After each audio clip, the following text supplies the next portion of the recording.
श्री महाप्रज्ञ गुरवे नमः। जिसके सांसों में रहता है शाश्वत शांति का स्पंदन, उस महाप्रज्ञ को वंदन, उस महाप्रज्ञ को वंदन। सत्य अहिंसा अनेकांत को अर्पित जिसका तन मन, उस महाप्रज्ञ को वंदन, उस महाप्रज्ञ को वंदन। जिसके सांसों में रहता है शाश्वत शांति का स्पंदन, उस महाप्रज्ञ को वंदन, उस महाप्रज्ञ को वंदन।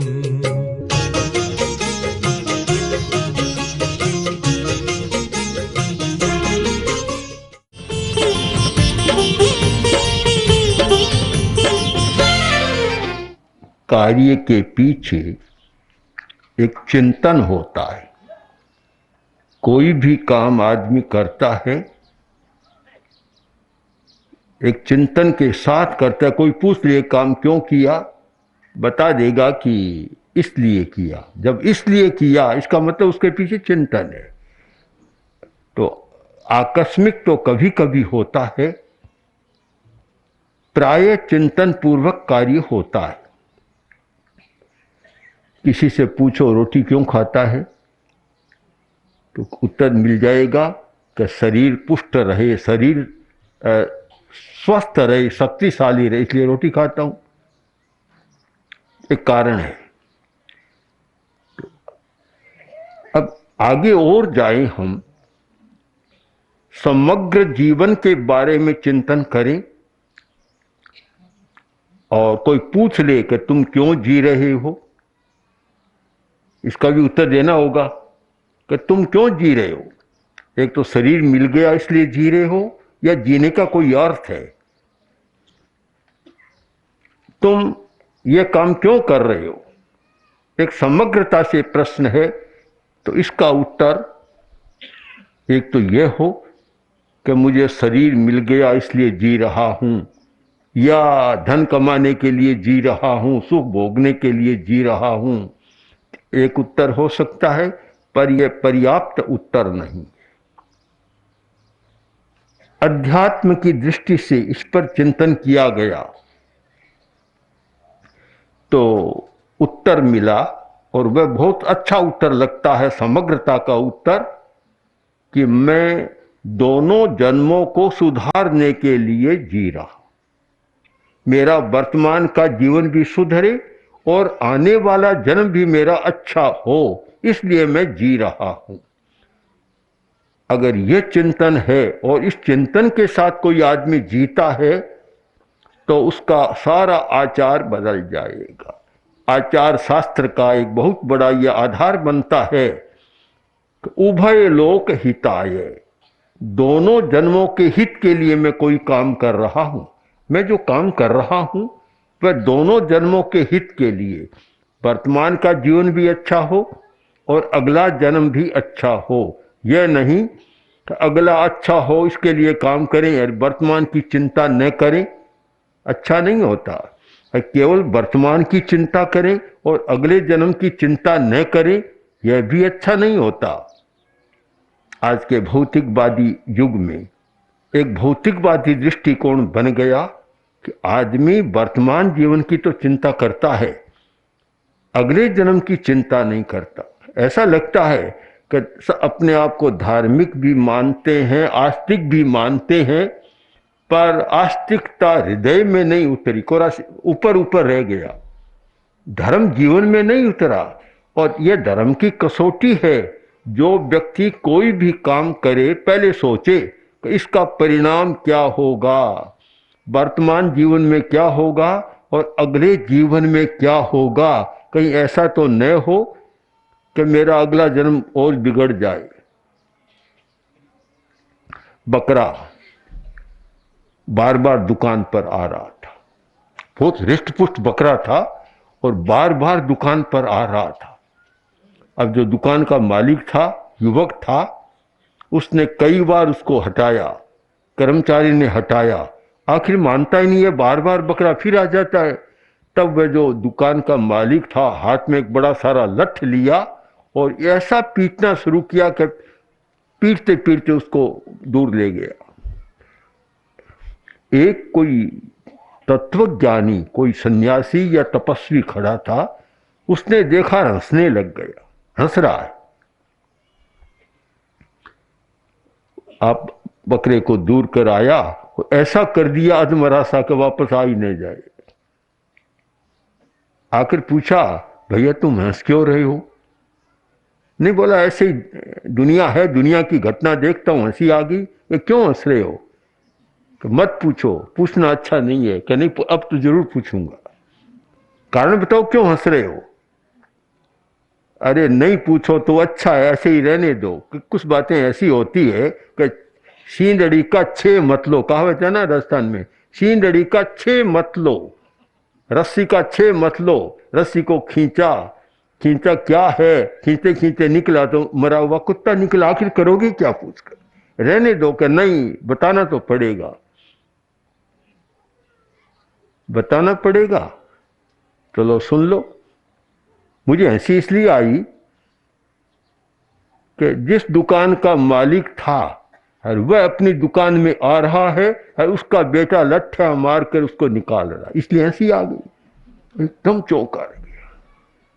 ये कैसे, ये कैसे? क्या ये बकरा तेरा पिता है? और इसने दुकानदारी की, नैतिकता नहीं बरती, ईमानदारी नहीं रखी, झूठा तोलमाप किया। झूठा तोलमाप करने का एक परिणाम है अगले जन्म में पशु योनि में पैदा होना। यह थानंग सूत्र में बतलाया गया है कि पशु योनि में जाने के 4 कारण है, उनमें एक कारण है झूठा तोलमाप। जो व्यक्ति झूठा तोलमाप करता है, मरने के बाद हो सकता है वह पशु योनि में पैदा हो जाए। तो तेरा पिता ये झूठा तोलमाप करता था, मर करके बकरा बन गया। अब दुकान से इसका मोह, वह आसक्ति का धागा टूटा नहीं है, वह मोह जुड़ा हुआ है, इसलिए बार बार आ रहा है। तू ऐसा सपूत निकला जो लट्ठे मार मार कर बेचारे को अधमरा कर दिया, इसलिए मुझे हंसी आ गई। हम इस पर विचार करें, कोई भी काम करें, आचरण करें, यह सोचें कि अगला जन्म क्या होगा, इसका परिणाम क्या होगा, मुझे क्या भुगतना पड़ेगा। मुझे लगता है कि वर्तमान में जो चल रहा है, इस सच्चाई को, इस दार्शनिक सच्चाई को, धार्मिक या आध्यात्मिक सच्चाई को बिल्कुल भुला दिया गया। आज तो केवल वर्तमान में मैं क्या बनूं, बस इस पर, और इसीलिए ये इतनी हिंसा हो रही है। अगर हिंसा करने वाला यह सोचे कि मुझे इसका क्या भुगतना पड़ेगा, तो कभी इतनी हिंसा कर नहीं सकता। पर उनके सामने ये दृष्टि नहीं है, एक दर्पण नहीं है जिसमें अपना मुंह देख सके, अगले जन्म में मुझे क्या होना है, क्या भुगतना पड़ेगा।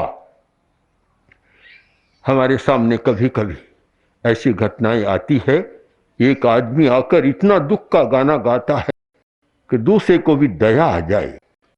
तब कभी कभी मैं मन में सोचता हूं कि आज तुम में इतना संकट, इतना दुख, इतनी कठिनाइयां, इतनी समस्या आ गई, तुम जरा यह भी सोच लो कि मैंने भी कुछ किया होगा, उसका परिणाम भुगत रहा हूं। ये कुछ किया होगा।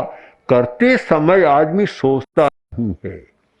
आदमी की एक मनोदशा विचित्र है कि पुण्यम फलस्य वांछन्ति,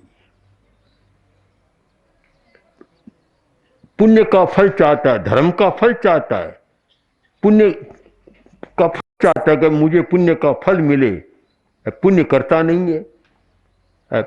पापम नेच्छन्ति मानवा, पाप का फल नहीं चाहता और आदमी पाप कर रहा है। आप इस सिद्धांत को समझने का प्रयत्न करें, कितना गहरा सिद्धांत है कि फल चाहता है पुण्य का और करता है पाप, फल नहीं चाहता पाप का और करता है, दुख नहीं चाहता और करता है पाप, पुण्य का आचरण नहीं करता। पाप का फल नहीं चाहता फिर भी पाप करता है, पुण्य का फल चाहता है, पुण्य नहीं करता। एक बड़ी विचित्र मनोदशा, चित्त वृत्ति है। एक धार्मिक व्यक्ति को, एक आस्तिक व्यक्ति को, एक श्रद्धावान व्यक्ति को इस पर चिंतन करना है कि अगर मुझे वर्तमान जीवन भी अच्छा रखना है और अगला जन्म भी अच्छा रखना है तो मेरा आचरण कैसा होना चाहिए। केवल वर्तमान परक आचरण नहीं कि आज मैं करोड़पति बन जाऊं। आज तो बहुत सारी चलती है ना समाचार पत्रों में, कौन बनेगा करोड़पति। अब हर आदमी के मन में करोड़पति बनने की ललक जाग जाती है। अरे करोड़पति बनो उससे पहले ये देखो मेरा जीवन कैसा अच्छा रहेगा, शांति कैसी रहेगी, क्या होगा, वह चिंतन नहीं होता। अर्थ के बारे में, अर्थ जीवन का एक मुख्य विषय है, इसलिए अनेक आचार्यों ने सोचा है, चिंतन किया कि अर्थार्जन कैसे होना चाहिए, क्योंकि अर्थ के बिना तो काम नहीं चलता, धन के बिना तो बिल्कुल काम नहीं चलता। सुबह नाश्ता चाहिए वह भी नहीं मिलता, चाय दूध भी नहीं मिलता, रोटी भी नहीं मिलती, कपड़ा भी नहीं मिलता, कुछ नहीं मिलता। अर्थ के बिना तो जैसे कि एक पैर भी आदमी चल नहीं सकता। जीवन के लिए सबसे ज्यादा जरूरी है श्वास और पानी, रोटी। अब कठिनाई यह है कि आज तो पानी भी पैसे के बिना नहीं मिलता, पानी भी बिकने लग गया ना। पैसे के बिना पानी भी नहीं मिलता, पैसे के बिना रोटी भी नहीं मिलती।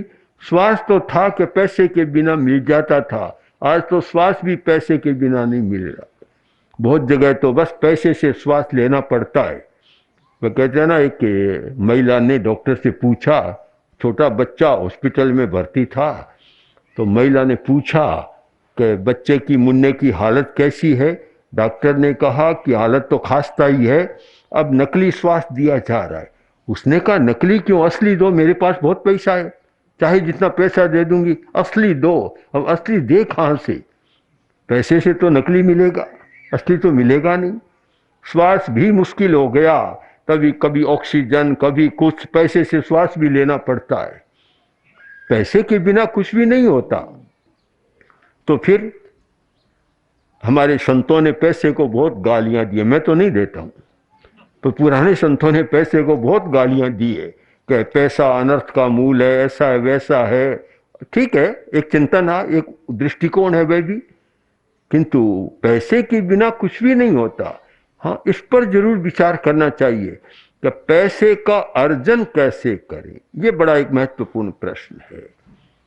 आचार्य हरिभद्र सूरी जो बहुत बड़े जैन आचार्य हुए हैं, राजस्थान के ही थे और चित्तौड़ उनका मुख्य था, चित्तौड़ के थे, चित्तौड़ उनका बड़ा केंद्र था। वो शायद इतने बड़े आचार्य हुए हैं जिन्होंने बहुत लिखा है।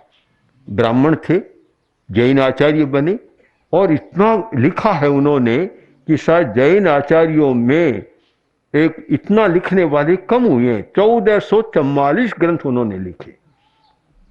100 पुस्तक लिखना भी मुश्किल है, 1444 और बड़े महत्वपूर्ण ग्रंथ लिखे। हरिभद्र सूरी ने एक गृहस्थ धर्म पर बहुत लंबा प्रकरण लिखा है, बहुत विचार किया कि गृहस्थ का धर्म क्या होना चाहिए। उस विषय में उन्होंने लिखा कि गृहस्थ पैसे के बिना तो रह नहीं सकता, तो फिर क्या करे। न्यायोपार्जितम ही वित्तम उभय लोक हिताय। धन के बिना रह नहीं सकता, धन का अर्जन करना पड़ेगा, किंतु अन्याय से धन का अर्जन न करे। न्याय से जो धन का अर्जन किया जाता है वह उभय लोक हिताय, दोनों जन्म में हितकर होता है, वर्तमान जीवन के लिए भी हितकर और आगामी जन्म के लिए भी हितकर। यह बड़ी महत्व की बात है, उभय लोक हिताय। एक आस्तिक व्यक्ति का, एक धार्मिक व्यक्ति का हर कार्य चिंतन पूर्वक हो, उस चिंतन के पीछे 2 जन्म रहे, एक वर्तमान का और एक सामने वाला, आगे का, कि आगे मुझे कहां जाना है, क्या होना है। दोनों जन्मों का चिंतन युगपत साइमल्टेनियसली, एक साथ चिंतन रहे, युगपत चिंतन दोनों जन्मों का, वर्तमान का भी सोचना और अगले जन्म का भी सोचना। ऐसा कोई काम हमारा न हो कि वर्तमान के लिए तो सोचें और अगले जन्म की बात छोड़ दें। न्यायोपार्जित वित्तम, एक बहुत ही गहन चिंतन किया है कि अन्याय से धन कमा लिया जाए तो क्या आपत्ति है, और दूसरी बात कि न्याय से धन कमाने में बड़ी कठिनाई है। आदमी आज प्रामाणिकता, नैतिकता, ईमानदारी से धन कमाए और यह सोचे मैं तो रिश्वत नहीं दूंगा, मैं और कुछ नहीं करूंगा, ये बिल्कुल न्याय के साथ चलूंगा, तो लोग कहते हैं कि दुकान भी बंद करनी पड़ जाती है, क्योंकि इतने आते हैं लेने वाले, कठिनाई तो है। हमारा भी अनुभव है। दिल्ली में जब अणुव्रत आंदोलन का कार्य बहुत तेजी से चल रहा था और व्यापारी वर्ग में कार्य चला कि कोई मिलावट नहीं करेंगे, सब्जी मंडी के एक पूरे बाजार में ये कहा कि हम शुद्धि के साथ काम करेंगे, प्रामाणिकता नहीं बरतेंगे, बिल्कुल नैतिकता के साथ करेंगे। संकल्प ले लिया। अब एक दिन पूज्य गुरुदेव आचार्य तुलसी के सामने एक कार्यक्रम रखा गया, व्यापारी वर्ग का, सब्जी मंडी के व्यापारियों का कार्यक्रम था। और उस समय जो केंद्र मंत्री थी, खाद्य मंत्री, वह भी आई हुई थी महिला, और भी मंत्री लोग आए हुए थे, अधिकारी आए हुए थे। काफी चर्चा चली।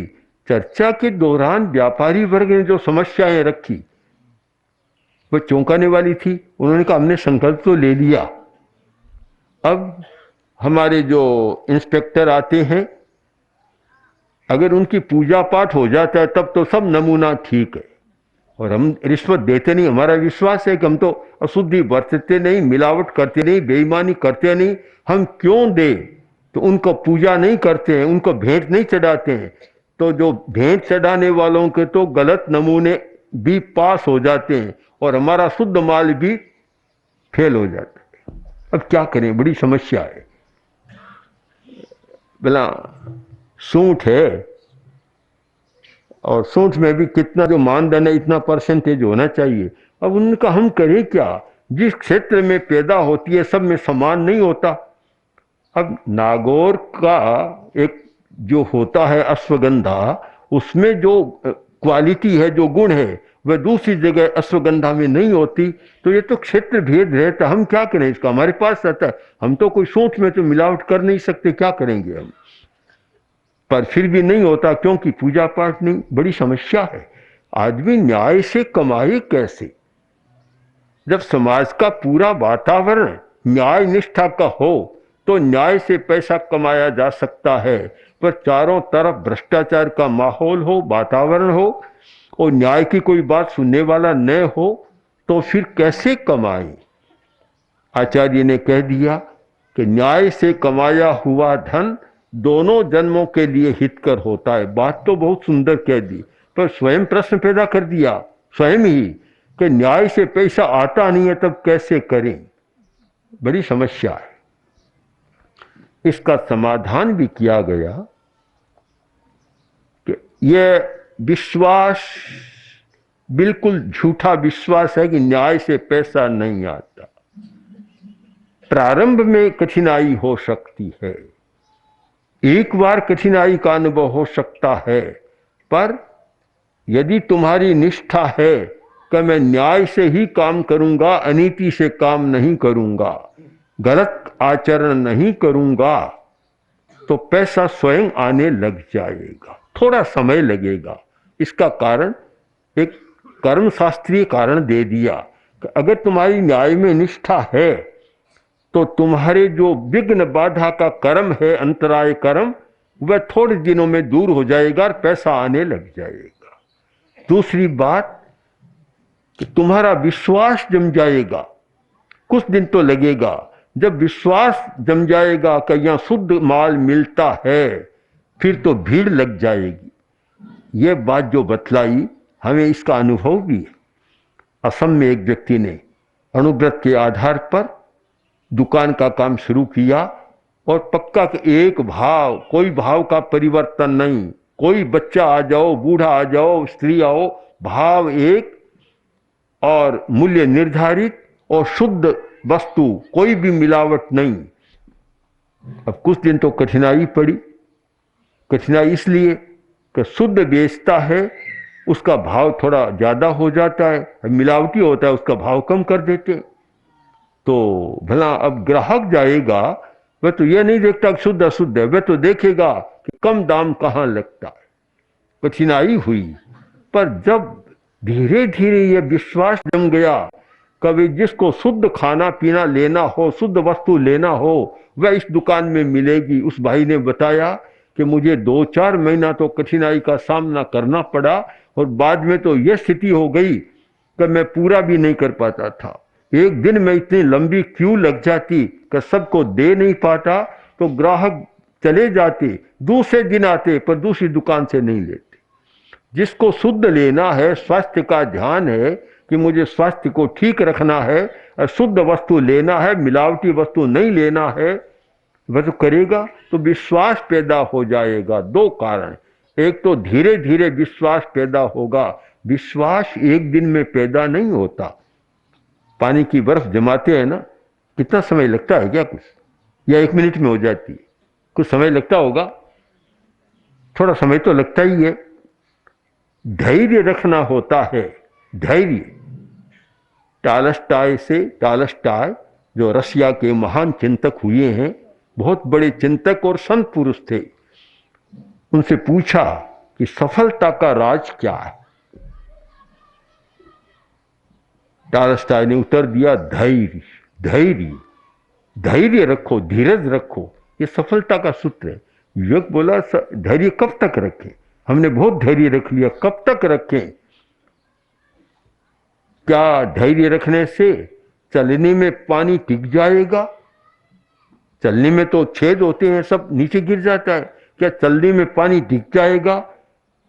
टालस्टाय ने कहा, धैर्य रखो, पानी बर्फ बन जाएगा, चलने में भी टिक जाएगा। जब तक पानी बर्फ न बने तब तक धैर्य रखो। पानी भी टिक सकता है, पानी बर्फ बन सकता है, पर थोड़ा समय लगेगा। धैर्य रखो, आकस्मिकता मत करो, तत्काल मत करो। ये तात्कालिकता में तो एक्सीडेंट होता है, दुर्घटनाएं होती है। धैर्य रखो। ये आजकल देखते हैं सड़क पर भी अच्छे अच्छे वाक्य लिखे रहते हैं कि तुम्हें जीवन पसंद है, जल्दबाजी पसंद है? क्या पसंद है? क्या पसंद है? यदि जीवन को चाहते हो तो थोड़े धीरे धीरे चलो, धैर्य रखो, प्रतीक्षा करो। और अगर वह पसंद नहीं है तो फिर तुम चाहे जैसे गाड़ी को चलाओ, चाहे जैसे चलो। आखिर हर जगह धैर्य रखना होता है। एक यह सूत्र इतना है कि वर्तमान की सारी व्यापार नीति, अर्थ नीति, व्यवसाय की जो सारी परंपरा है, उस पर विचार करना जरूरी है। और एक सूत्र सबके सामने रहे। अगर हर दुकान के सामने और रहता ना कि यहाँ शुद्ध घी मिलता है, शुद्ध देसी मिठाइयाँ मिलती है, ये मिलता है, वैसे यह भी रहे कि मैं जो कमाऊंगा वह दोनों लोगों को सामने रखकर कमाऊंगा। यानी वर्तमान लोग और भावी लोग, वर्तमान जीवन और भावी जीवन दोनों को सामने रखकर मैं कमाई करूंगा। अगर यह एक धारणा बन जाए तो अनेक समस्याओं का समाधान है। इस विषय पर हमें खूब गहराई के साथ चिंतन और मनन करना चाहिए। ओम श्री महाप्रज्ञ गुरवे नमः। गुरवे नमः, गुरवे नमः। ओम श्री महाप्रज्ञ गुरवे नमः। गुरवे नमः, गुरवे नमः। ओम श्री महाप्रज्ञ गुरवे नमः। गुरवे नमः। ओम श्री महाप्रज्ञ गुरवे नमः।